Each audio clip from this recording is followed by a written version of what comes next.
A video taken during an Ionia high school football game is raising some concerns. It shows a student wearing blackface in the student cheering section. Some are worried that the students involved were not told to take it off, and it sparked a deeper discussion. 13 on Your Side reporter Keely Lovern spoke to the woman who recorded the video.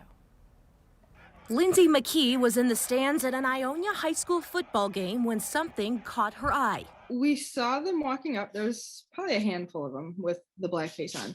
The Bulldogs were playing the Portland Raiders on September 10th.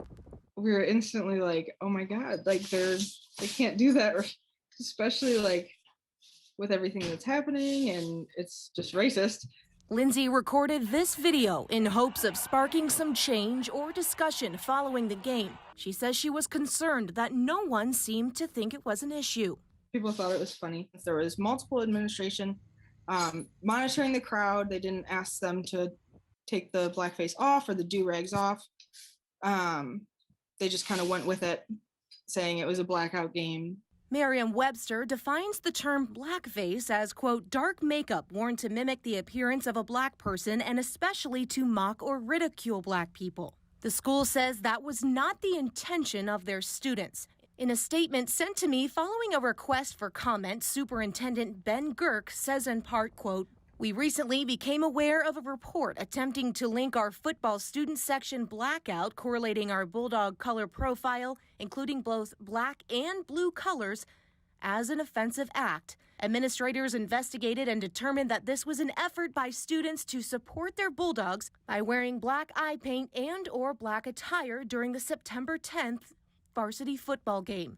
We continue to support and educate our students about situations they may become involved in with good intentions, but that may be perceived by others as negative, and have used this situation as another learning opportunity for all of us to grow. I hope that they didn't do it on purpose and that they can definitely use this to learn and maybe like educate themselves even more. Lindsay McKee says because she is a social worker, she couldn't just stand by and not use this as a potential learning moment for others. So I see how it affects like people's mental health and everything, and it really can tear people down when they're being almost mocked and made fun of just for their skin color and their culture. It's our duty as humans to pay attention to those things happening outside of our little bubble of whiteness, you know? So that's my hope. It's just a learning for everyone, learning for the administration, learning for the teachers, learning for the students. Well, blackface first came about after the Civil War as white performers played characters that demeaned African Americans. It was allowed to continue for decades, often seen in movies and in television.